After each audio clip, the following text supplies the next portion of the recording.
Leaders are a very valuable tool for your empire that do a wide variety of different things, so in this video I'm going to go over how they work and how to use them. On the Leaders tab, you can see all of your currently hired leaders as well as all of the ones that you're able to recruit.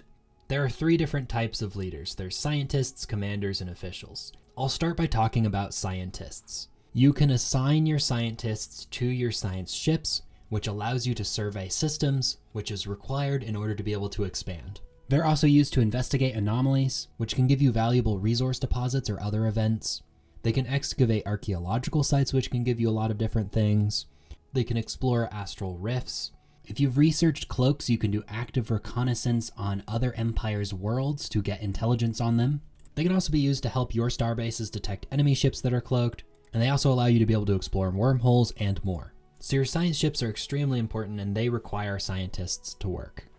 Then there are commanders, which can lead your fleets and your armies and give you very powerful bonuses that can turn the tide of a battle. You can assign your commanders to assault armies, and you can also assign them as a general of a planet. So if you're about to be invaded and you want your defensive armies to get a bonus, you can use them that way. One advantage of leaders is that reassigning them is free and instantaneous. So if you want to juggle your leaders around different assignments, like you have a fleet that's about to get into a battle and you have a really good admiral, you could quickly swap out your best admiral, teleport them across the entire galaxy to go fight in that battle, and then switch them over to another fleet before another battle. Is that exploity and very gamey? Yes. Will it be removed? Maybe. I don't know. If you don't have a commander assigned to a fleet, you won't be able to enter systems that you don't have intel on. A good use for your ships in the early game, instead of just having them docked at a starbase, is to send an admiral out to explore these systems. Now you can't survey them like you can with the science ship, but you can still get information on where habitable worlds are, where other empires are, how all of the hyperlanes connect up, where different threats are. It can be quite useful. And as you see there, we got the scout trait. So by jumping into unexplored systems with an admiral, you can actually level them up and get special traits. So this can be a good use for commanders in the early game, even if you don't have any battles to fight right away. Science ships have the ability to be set to evasive, which means that if they detect any enemies, they'll run away, which keeps them pretty safe. However, your military ships do not have that same option. So if you are going to use your military ships to go scouting, there is the risk that they run into a big enemy fleet and then get destroyed before you're able to react to it. So that is something to be cautious of, and it can kind of suck in the early game to lose your entire fleet and then be completely defenseless. So I'd recommend maybe just splitting off a single ship, assigning your admiral to it. That way it's not too risky if you do end up losing it. Leaders cost unity to hire and also to upkeep, so you kind of have to decide in the early game whether you focus more on traditions or more on getting extra leaders to, say, like do surveying faster. Returning to the different leader types, finally there are officials, which manage the bureaucracy and diplomacy of your empire. They can be assigned to the galactic community as a delegate, which gives you more diplomatic weight, making it easier to pass the resolutions that you want to. They can also be assigned as delegates to federations, which allow you to get cohesion, and cohesion gives you XP, which allows you to level up the Federation and both unlock different perks, as well as get some of these higher tier laws. And then they're also very valuable as planetary governors. Any of the different leader types can be assigned as a governor, and they each have different effects. All of the governor types reduce empire size from pops. Empire size increases the cost of technology and traditions, so reducing this on your most populous worlds is quite beneficial. Officials give you more energy, minerals, food, alloys, consumer goods, and strategic resources from jobs. And now these bonuses might look pitiful, only 2%. Why does that matter? It's per level. Leaders can level up and gain experience over time. By getting experience, they unlock different traits, which can give them other additional bonuses. However, when they level up, it also increases their unity upkeep. When leaders level up, you can pick a trait or you can upgrade one of their existing traits. They can also sometimes get negative traits as well. When a leader reaches level 4, they're able to pick a veteran class. This not only gives them an immediate bonus that you can see here, but it also affects what skills they'll unlock later on. So you can determine what kind of direction you want your leader to go.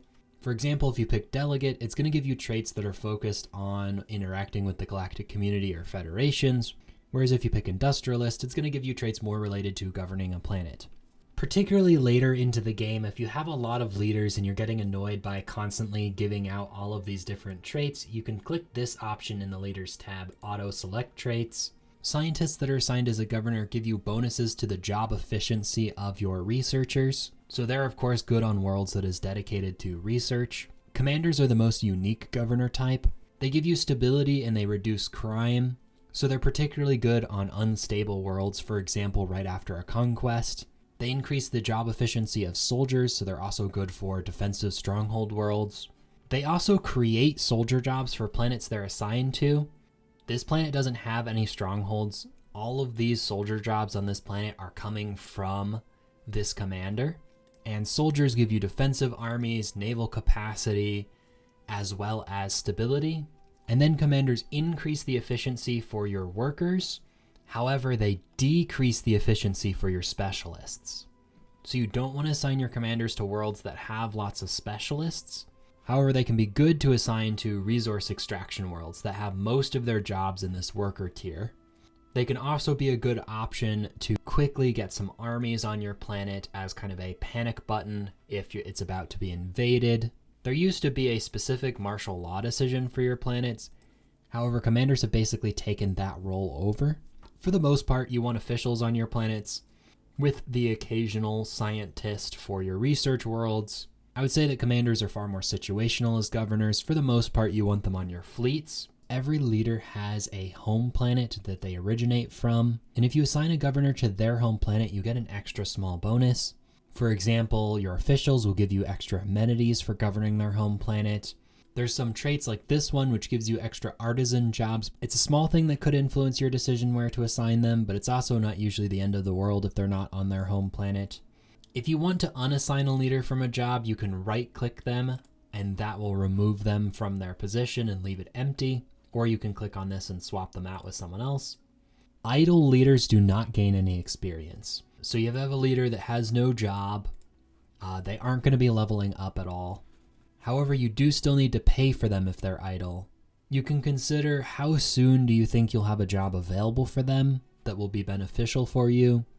If they have a high level and lots of good traits, then you might let them just sit idle for a bit as you wait for that job to open up. However, if they're a really low level leader and you don't have a job for them, maybe consider firing them in order to save on that unity upkeep. So that's a lot of different stuff you can do with your leaders, and I haven't covered one of the other really big ones, which is in the government tab, your council. In the center here, you have the ruler of your empire. Your government type determines how your ruler is decided and what bonuses they give you. All of them give you some extra edict fund. Edict fund is basically free unity that is only used for edicts. So you can have a few edicts enabled without needing to eat into your unity production. There's Minister of Defense, Minister of State, and then there's Head of Research, which is a minister, even though it doesn't say it in the name. These three positions you always want filled with anyone that you can get, because if you don't have someone in that role, you get huge penalties. By not having a Minister of Defense, you get negative 25% naval capacity. By not having a Head of Research, you get minus 25% research speed. And by not having a Minister of State, you get minus 25% diplomatic weight. Each of these give you bonuses depending on the level. So Minister of Defense reduces your ship upkeep, army upkeep, starbase upkeep. Minister of State improves your envoys, as well as first contact speed and your spies. And then your Head of Research gives you research speed. So this forms the foundation of your council. Apparently, you can change the name of the council positions by clicking on it. That's cool. I did not realize you could do that.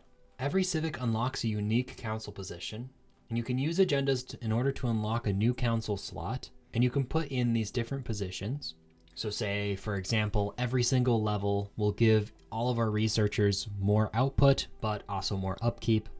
Whenever you adopt a tradition tree, it unlocks an agenda for your council, and agendas have a variety of different effects. For example, like expanding your council, you can select an agenda, and there are two different things. You have an initial modifier, applies right away as soon as you click the button.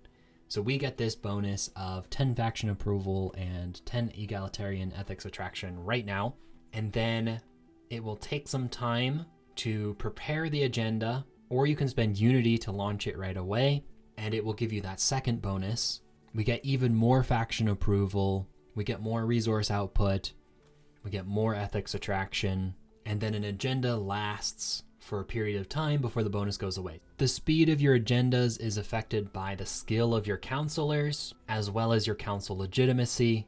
Legitimacy is basically the approval rating of your different factions, so if you keep your factions happy, you get through these agendas faster.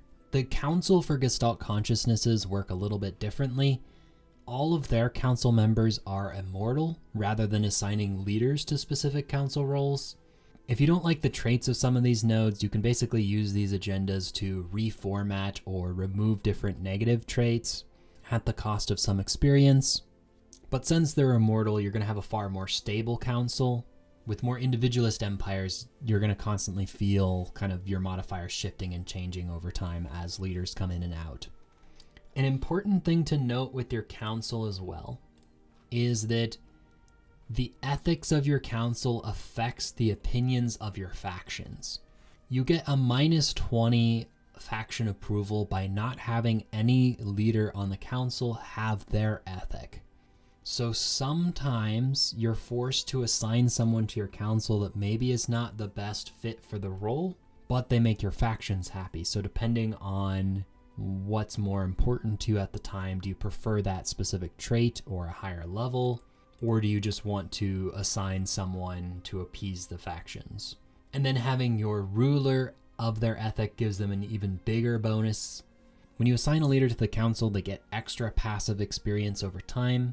You also get leader experience from doing things. So commanders get experience from battles. Researchers get experience from surveying or anomalies or things like that. Anyone assigned to being a governor gets experience every time you complete a building. And then also, if they're assigned, they'll just get some passive experience as well. Your commanders and scientists, if they're in a science ship or in a fleet or in an army, and that gets destroyed, then they can die. Or they can also die of old age. Once they get over a certain age, they have a monthly chance of dying. However, occasionally you can get some traits that allow your leaders to be immortal. There is a capacity to the number of each leader type that you can have within your empire. You can go over this capacity, however, it does increase their upkeep. You'll probably reach a point where you have more planets than you have capacity for leaders to be governors. Governors apply their bonuses to their planet, but they also apply half of their bonus to the entire sector that they govern. So with this button down here, you can see the sector's map mode. And any planets that are within this area will get half of the bonus of the governor assigned to the sector capital, assuming they already don't have their own leader. This is a way that you can get some of your bonuses on several planets with just a single governor. At most, you can only have a sector go for 4 hyperlane jumps away from the sector capital. To create a new sector, you can choose any planet that you want that's not already in a sector, and go to the management screen and then click create new sector. So you can try and position your sectors strategically to try and get as many planets within them as possible. You can delete and create them freely. You can also edit them so you can decide what systems are in which sector. You can click on the planets and sectors overview to see your sectors as a whole and get an overview of like the number of pops in that sector and the resource production and things like that. You can also edit them from here, assign leaders to them from here. In the outliner, you can also choose whether you want to organize by sectors or just have all the planets in a big list. I personally prefer having the planets just in a big list because then you can hit tab to quickly scroll through all of your planets. And then if you want, you can do this reorder planets and you can maybe put them by pops or by name or distance. If you do sectors, it's a little harder to see your planets that way. You can also release sectors as a vassal. So if I hit this create vassal, give it a name and select the species and then hit create vassal, and you can give it, vassal terms and all of that. And they will be released with your exact same ethics and civics. So they'll be very friendly and loyal to you. The main reason you might want to release a vassal like this is in order to reduce your empire size. You could also do it, I suppose, to get a friendly empire if you wanted to create a federation with them. I like it for also role-playing reasons. I would say this is a pretty niche thing. Most playthroughs, you're probably not going to use this, but it is there if you need to do it. It's cool that you have the option. So that's an overview of how leaders work. With that, thank you so much for watching, and goodbye.